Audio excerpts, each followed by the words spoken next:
Centripetal force देखते हैं जो सर्कुलर मोशन में लगता है।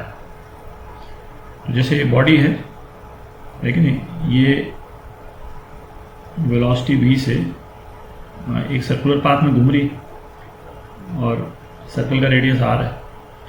v का केवल डायरेक्शन चेंज हो रहा है, मैग्नीट्यूड नहीं चेंज हो रहा है।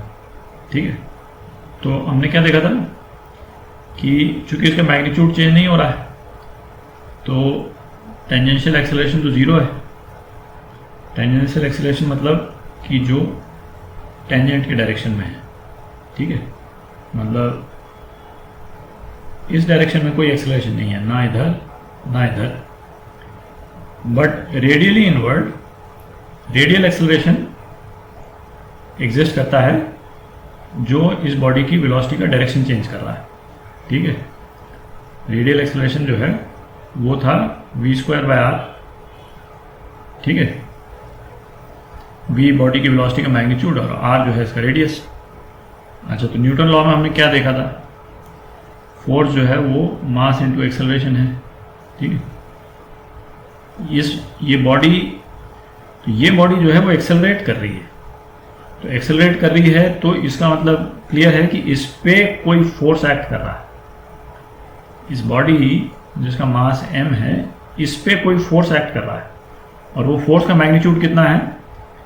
Force is equal to mass into a radial m v²/r।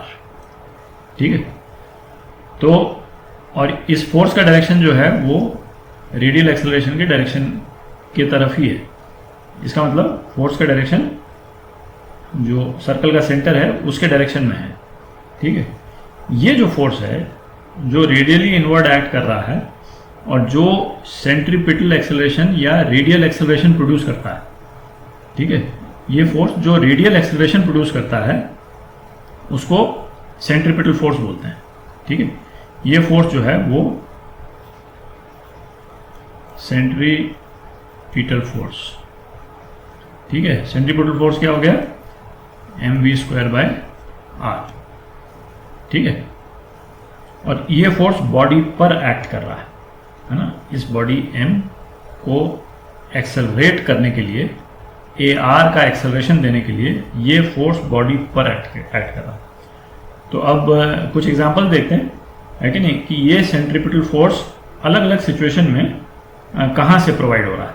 ठीक है, तो उससे अपने को और थोड़ा सा क्लियर होगा और इस कॉन्सेप्ट को अप्रिशिएट करेंगे सेंट्रीपिटल फोर्स की। तो सपोज ये कोई बॉडी है, बॉडी का मास m है, इसको हमने एक धागे से बांध दिया या स्ट्रिंग से बांध दिया और ये किसी टेबल के ऊपर है ना, ये टॉप व्यू हम ले रहे हैं ना, टेबल के ऊपर एक फ्रिक्शनलेस टेबल है और उसके ऊपर इस डायरेक्शन में घूम रही है ना विथ कांस्टेंट वेलोसिटी v।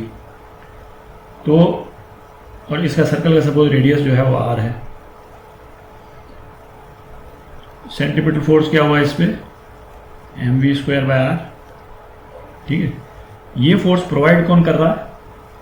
इस पर्टिकुलर केस में इस स्ट्रिंग का जो टेंशन है ना, स्ट्रिंग में कोई टेंशन होगा और ये टेंशन इस बॉडी को इस डायरेक्शन में खींच रहा है। ठीक है, तो ये सेंट्रीपिटल फोर्स इस वाले केस में टेंशन प्रोवाइड कर रहा है। तो यदि है ना कोई इस तरह का यदि क्वेश्चन बनता है कि बॉडी का मास कुछ दे रखा है, वो इतने वेलोसिटी से घूम रही है सर्कल में जिसका रेडियस ये है, तो स्ट्रिंग में टेंशन क्या होगा? तो स्ट्रिंग का टेंशन जो है वो mv²/r होगा। क्यों होगा mv²/r? क्योंकि इस बॉडी को रोटेट कराने के लिए जो फोर्स जरूरत है वो ये टेंशन प्रोड्यूस कर रहा है। ठीक है, ये एग्जांपल देखते हैं। कॉनिकल पेंडुलम है, तो कॉनिकल पेंडुलम में क्या होता है कि कोई बॉडी जो है वो किसी स्ट्रिंग से उसको हैंग कर देते हैं और फिर उसको है ना, ये हॉरिजॉन्टल एक प्लेन में सर्कुलर मोशन में घूमती है किसी एक पर्टिकुलर टाइम पीरियड से। ठीक है, तो ये बॉडी एक सर्कल कितने टाइम में कंप्लीट करेगी वो होता है time period of the pendulum. ठीक है, तो इसका टाइम पीरियड निकालते हैं। स्ट्रिंग का लेंथ दे रखा है l और ये एंगल थीटा दे रखा है ना। अच्छा, बॉडी का मास m है, तो इस पे ग्रेविटेशनल फोर्स काम कर रहा है इस डायरेक्शन में, ठीक है। अच्छा, यदि इस स्ट्रिंग में टेंशन यदि T है, तो ये टेंशन इस बॉडी को इस डायरेक्शन में पुल कर रहा है ना। अच्छा, ये टेंशन जो है वो वर्टिकल से थीटा एंगल ही बनाएगा, ठीक है। अच्छा, यदि इस बॉडी की वेलोसिटी v है कि नहीं, और ये सर्कल का रेडियस जो है इसको r बोल देते हैं, और ये वेलोसिटी जो है ये तो चेंज नहीं हो रही, तो टेंशन का जो वर्टिकल कंपोनेंट है ना, वो तो बॉडी के ग्रेविटेशनल फोर्स को बैलेंस करेगा। तो t cos थीटा कितना हो गया, mg हो गया। और ये जो सर्कुलर मोशन जो हो रहा है ना, ये जो हमको दिख रहा है सर्कुलर मोशन जो हो रहा है, तो इसके लिए एक सेंट्रीपिटल फोर्स चाहिए होगा। कितना सेंट्रीपिटल फोर्स चाहिए इसको, mv²/r। इसको घूमने के लिए, गोल घूमने के लिए एक फोर्स चाहिए, सेंट्रीपिटल फोर्स चाहिए, है कि नहीं। तो ये रोटेट नहीं कर सकता बिना सेंट्रीपिटल फोर्स के, ये रोटेट नहीं कर सकता। तो ये सेंट्रीपिटल फोर्स कौन प्रोवाइड करेगा, ये टेंशन का जो हॉरिजॉन्टल कंपोनेंट है T sin थीटा, ये प्रोवाइड करेगा। दिख रहा, T sin थीटा जो है mv²/r हो गया। तो tan थीटा क्या हो गया, v²/rg, और v² हो गया rg tan थीटा। इसको यूज करेंगे अभी। अच्छा, अब ये जैसे ये गोल घूम रहा है, तो इसका एंगुलर वेलोसिटी क्या हुई, v = r ओमेगा होता था, है कि नहीं। तो एंगुलर वेलोसिटी हो गई इसकी v/r।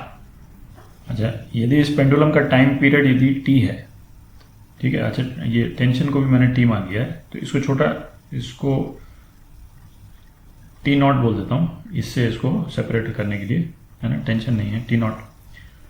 तो t0 मतलब एक सर्कल पूरा करने में उसको t0 टाइम लग रहा, ठीक है। तो एंगुलर वेलोसिटी क्या हुई, एंगुलर वेलोसिटी 2π रेडियन, मतलब एक सर्कल हो गया 2π रेडियन, इसको पूरा करने में t0 टाइम लगा, तो ये इसकी एंगुलर वेलोसिटी हो गई, ठीक है। तो ये यहाँ से हो गया ये v/r, तो टाइम पीरियड क्या हो गया 2π r/v, ठीक है। अब इसको v की वैल्यू यहाँ से उठा करके यहाँ डाल देते हैं, तो t0 क्या हो गया 2π r/√rg tan थीटा, ठीक है। थोड़ी जगह बना लें, तो टाइम पीरियड हो गया पेंडुलम का 2π r/g tan थीटा, और r क्या है, r जो है वो L sin थीटा है, तो 2π √L sin theta upon g tan theta, 2π √L upon L cos theta upon g, ठीक है। ये टाइम पीरियड हो गया।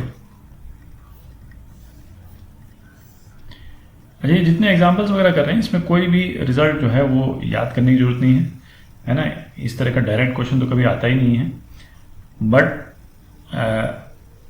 ये हम कर रहे हैं सेंट्रीपिटल फोर्स को यूज करने वाले प्रॉब्लम्स, और हर एक प्रॉब्लम में बेसिक पॉइंट जो हमको ढूंढना है ना, हर एक सर्कुलर मोशन के प्रॉब्लम में जहां सेंट्रीपिटल फोर्स हम यूज कर रहे हैं, उसमें मेन क्रक्स यही है, ये पता लगाना कि सेंट्रीपिटल फोर्स प्रोवाइड कौन कर रहा है। स्ट्रिंग वाले केस में जो पहले शुरू में अपन ने देखा है ना, जो स्ट्रिंग का टेंशन था वो सेंट्रीपिटल फोर्स प्रोवाइड कर रहा था, ठीक है।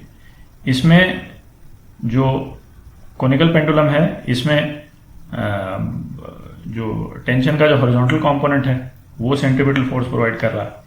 ठीक है, इसी तरह से और भी एग्जांपल देखेंगे अभी, है कि नहीं। डिफरेंट अलग अलग फोर्सेस जो हैं वो सेंट्रीपिटल फोर्स प्रोवाइड करते हैं। अच्छा, ये एक और एग्जांपल देखते हैं। ये जैसे ना, ये बड़े सर्कस वगैरह में है ना, या पहले तो मेले वगैरह में भी होता था। ये एक वेल पे ना या तो मोटरसाइकिल या कार इस तरह से चलाते हैं। ऑलमोस्ट वर्टिकल टाइप का सिलेंडर होता है, बट ये कार नीचे नहीं गिरती है। ठीक है, या मोटरसाइकिल जैसा हो, है कि नहीं, बहुत तेजी से चलाते हैं तो ये नीचे नहीं गिरती। तो ये पूछा क्या वेलोसिटी चाहिए इस कार की ताकि ये इस सिलेंडर में नीचे नहीं गिरे। और सिलेंडर का रेडियस जो है वो आर दे रखा है। ठीक है, और कोएफिशिएंट ऑफ फ्रिक्शन जो है यहाँ पे कार और सिलेंडर वॉल के बीच में म्यू है, ये दे रखा है।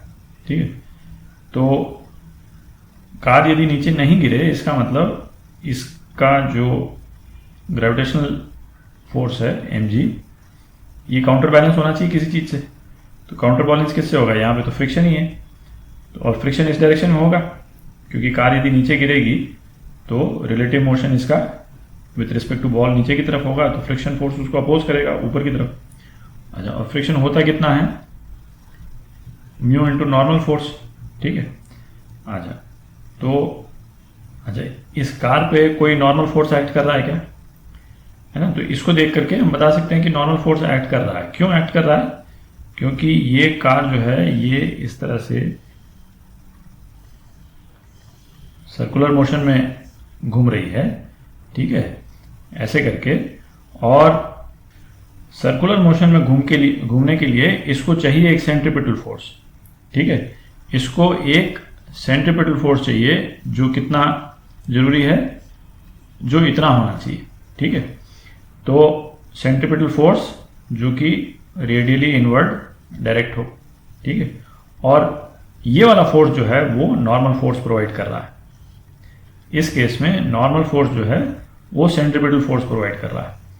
ठीक है, तो नॉर्मल रिएक्शन कितना हो गया?